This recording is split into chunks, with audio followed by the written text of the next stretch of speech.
दिल्ली को चारों तरफ से किसानों ने घेर कर रखा हुआ है। मुद्दा भी पहला इशू अभी शुरू हुआ, वो है कि जो मिनिमम सपोर्ट प्राइस है, जो एमएसपी है, उसको दे दो। अभी हमने स्वामीनाथन कमेटी की रिपोर्ट की नहीं बात करी, अभी तो पहली सिटी है।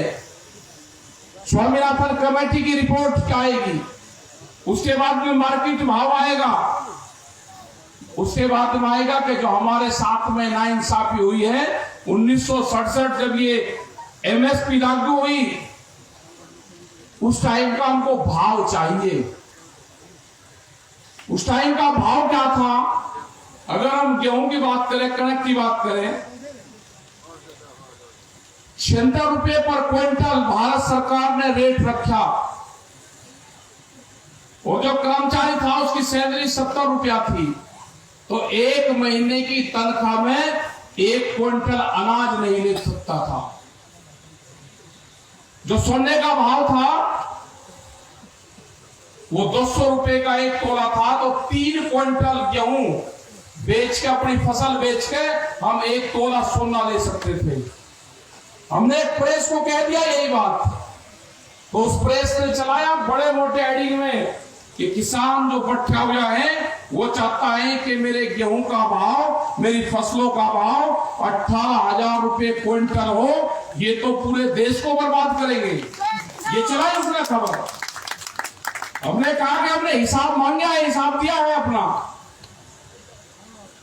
अभी तो हम उसी चीज पे लटक रहे कि जो उन्हें भाव तय करा, जो आज से 51-52 साल पहले भाव तय करे, हमको वही दे दो भाव। उस पर भी साफ बना कर दिया कि भाव नहीं मिलेगा आपको। ये किसान क्या करेगा? किसान तो बर्बाद होगा बिल्कुल। जो गांव के लोग हैं अपनी जमीन छोड़ छोड़ कर जा रहे हैं, और कंपनी, जो बड़ी बड़ी कंपनी आ गई, वे यही चाहते हैं कि ये किसान अपनी जमीन छोड़ कर यहां से जाए, वो मजदूर बने, वो शहरों में झोंकियों बस्ती में रहे, हमारी फैक्ट्री में काम करे, हमारे घरों के वहां चौकीदारी करे। वो यही तो चाहते हैं। लेकिन अब ये नहीं होगा। अब संयुक्त मोर्चा आ गया है, इन्हें पूरे विभाग बेचे। जब किसानी का नंबर आया तो देश का किसान इकट्ठा होकर अब सामने आ गया है। और सबसे बड़ी खुशी की बात यह है कि जो दिल्ली के आसपास के जो लोग हैं, जो दिल्ली कभी चारों तरफ से घिरी नहीं, बहुत मोर्चे उसके खाली रहते थे, अब की बार है कि दिल्ली को चारों तरफ से घेर कर रखा हुआ है। कई लाख आदमी आज भी दिल्ली के चारों तरफ है, पक्के मकान बनाने शुरू कर दिए, अपने परिवार को वहां ले आए। जब 1 महीना 15 दिन हुए तो ये लगता था कि चले जाएंगे, लेकिन जब 4 महीने हो गए तो ये लगा कि ये तो हमारा जन्म स्थल है। दिल्ली हमारा कर्म स्थल है, वो हमारी कर्म स्थली है, उसी से ही देश के किसानों को आजादी मिलेगी। तो दिल्ली के चारों तरफ जो बॉर्डर है, वे बॉर्डर मजबूत होंगे तो पूरे देश के किसान के भाग्य का फैसला उन किसानों के बॉर्डरों से होगा। घबराने की बात नहीं। अब आप दिल्ली तक अपनी फसल को लेकर नहीं जा सकते, आपको अपने आंदोलन अपने जिलों में शुरू करने पड़ेंगे, अपने कलेक्ट्रेट में शुरू करने पड़ेंगे, अपने डीएम ऑफिस में शुरू करने पड़ेंगे, कहीं न कहीं आपको धरने शुरू करने पड़ेंगे, अपने जो धरना स्थल है वे बढ़ाने पड़ेंगे। एक मैसेज आए, पूरे देश भर में हजारों जगह आज भी धरने चले हुए हैं। बहुत जगह का पता भी नहीं कि वो पूरे जो संयुक्त मोर्चे की जो कॉल हो उसको फॉलो करते हैं लोग। महाराष्ट्र में गए तो वहां के लोगों ने बताया कि जो संयुक्त मोर्चे की कॉल होती है हम उसको फॉलो करते हैं। राजस्थान के बहुत से जिले हैं कि वहां पर लोग बैठे हुए हैं, डीएम के ऑफिस में वहां पर बैठे हुए हैं, मध्य प्रदेश में बैठे हुए लोग धरना दे रहे हैं। जो संयुक्त मोर्चा कहता है उसकी बात को मानते हैं। सरकार अभी 2 महीने से बात नहीं कर रही। हम भी आदी हो गए। प्रेस के लोग बोलते हैं कि कब बात करोगे। हमने कहा कि हमको जरूरत ही नहीं है अभी, और हमको लगती है कि सरकार जो है वो सर्दी में गई थी किसानों के बीच से, और सर्दी में ही वापसी आएगी। तो लोग कहते हैं कि इस तरह की बात क्यों करते हो। हमने कहा कि हमारे वहां पे मेले लगते हैं, और मेले में अगर कोई गुम हो जाए तो अगले साल उसी मेले में आएगा, उसका परिवार भी आएगा, वो गुम हुआ व्यक्ति भी वहीं आएगा, तो उन दोनों परिवारों का मेल मिलाप वहीं होता है। इसीलिए सरकार सर्दी में गई तो सरकार सर्दी में ही मिलेगी। तो लंबे आंदोलन की तैयारी करनी पड़ेगी हमको। देश से एमएसपी को खत्म करने का प्लान चल रहा। जो बीपीएल का जो कार्ड है ये खत्म होंगे धीरे धीरे। उनका कहना है कि जो मजदूर आदमी है, जो बीपीएल कार्ड धारक हैं, जो अनाज का वितरण प्रणाली है, उसको हम सीधा डायरेक्ट ट्रांसफर करेंगे उसके खाते में। तो खाते में उसी तरह से करेंगे जैसे गैस की सब्सिडी आपके खाते में आई। अगर पीडीएस सिस्टम देश से खत्म होगा तो एमएसपी भी खत्म होगी।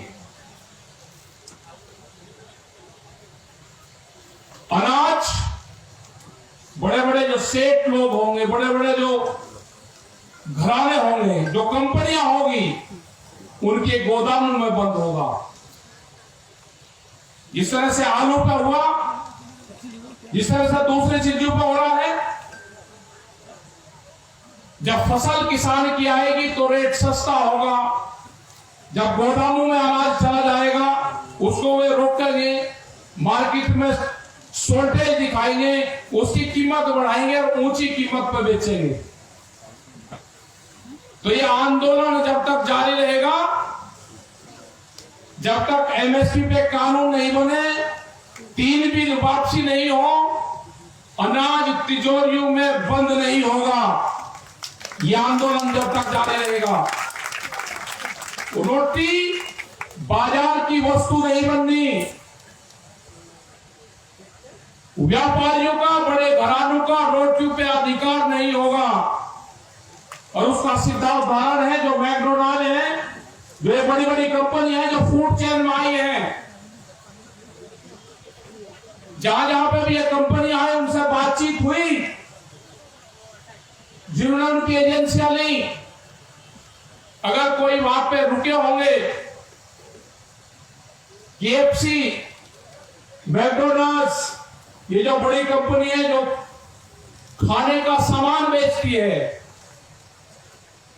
उनका जब काउंटर बंद होता है शाम को 7, 8, 9, 10 बजे,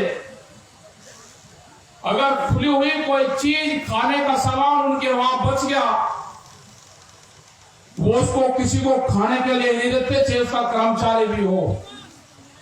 अगर उसका एक पैकेट खुल गया गुलाब जामुन, रसगुल्ले का, और उसमें अगर 8 पीस है और 2 पीस ग्राहक ने ले लिए, तो 6 पीस वो किसी को देंगे नहीं। कैमरे के सामने उसको कूड़ेदान में डाला जाता है। हमने उनसे पूछा भाई किसी गरीब आदमी को दे दो, जो आपके कर्मचारी है ये खा ले।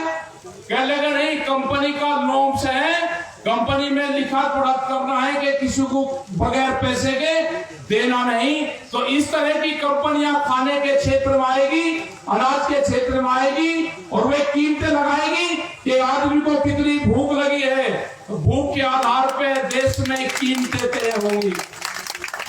यह आंदोलन खाली किसान का नहीं है, यह आंदोलन उस दुकानदार का भी है जो शहरों में बैठा हुआ है, जो गांव में बैठा हुआ है, जो एक दुकानदार 100 से ज्यादा लोगों को उधार सामान देता है, और उसको लगता है कि जब तनख्वाह के पैसे आएंगे तो मेरे पैसे मेरे घर पर आ जाएंगे, मेरी दुकान पर आ जाएंगे। जब किसान की फसल आएगी तो ये पैसा मुझे वापसी मिल जाएगा। वो दुकानदार भी खत्म होगा। बड़ी बड़ी कंपनी आ रही, वॉलमार्ट जैसी कंपनी आ रही, उनका अगर टारगेट है जो साप्ताहिक बाजार आपके क्षेत्र में लगते हैं, आपके शहर में लगते हैं, आपके गांव में लगते हैं, वे साप्ताहिक बाजार खत्म होंगे। 4.5 करोड़ लोग में हैं, उनके जो अध्यक्ष हैं, उनकी जो कमेटी के लोग हैं, वे लोग मिले थे। उन्होंने कहा कि इस आंदोलन के साथ में हमको भी जोड़ लो, हम तो बर्बाद हो जाएंगे पूर्ण रूप से। 4.5 करोड़ लोग वे बर्बाद होंगे। वो जो बाजार है, जो सस्ते में सामान लेके सस्ते में आम लोगों को बेचते हैं, जो 2 रुपए की कंगी, 2 रुपए का 5 रुपए का माताएं बहनें संदूक खरीदती है, वहां से दूसरी और चीजें लेती है, माला लेते हैं, वहां से खिलौने लेते हैं। वो पूरा का पूरा जो कारोबार है, वो पूरा का पूरा कारोबार बड़ी बड़ी कंपनियों के हवाले जाएगा। उसका पूरा भार आम जो गरीब लोग हैं उनके ऊपर पड़ने वाला है। तो इस आंदोलन में सबको साथ लेना है। नरेंद्र मोदी ने तो झूठ कहा कि सबका साथ सबका विकास, उन्हें तो बहकाने का काम करा प्रधानमंत्री ने। लेकिन किसानों को और मजदूरों को, दुकानदारों को, छोटे व्यापारियों को, इनको सबको साथ लेकर चलना होगा। वहां जो एक डिस्ट्रिक्ट है उत्तर प्रदेश में, बागपत, उसमें एक फैक्ट्री है, ऑर्डिनेंस की फैक्ट्री। ऑर्डिनेंस की सारी फैक्ट्री बिक्री है। उन लोगों को धन्यवाद देना चाहते हैं। उन्होंने कहा कि किसानों को अगवानी करनी चाहिए। जो हमारे यहाँ पे फैक्ट्री है, यहाँ पर आके एक पंचायत करें और पहला एक फैक्ट्री के पक्ष में होगा कि ऑर्डिनेंस की फैक्ट्री को हम बिकने नहीं देंगे। अगर कोई खरीदने आएगा तो उसको खरीदने नहीं देंगे। जय किसान। हमको ये जो संस्थान है, इन संस्थानों को बचाना पड़ेगा। 26 बड़ी बड़ी जो कंपनियां थी वे बिखरी है।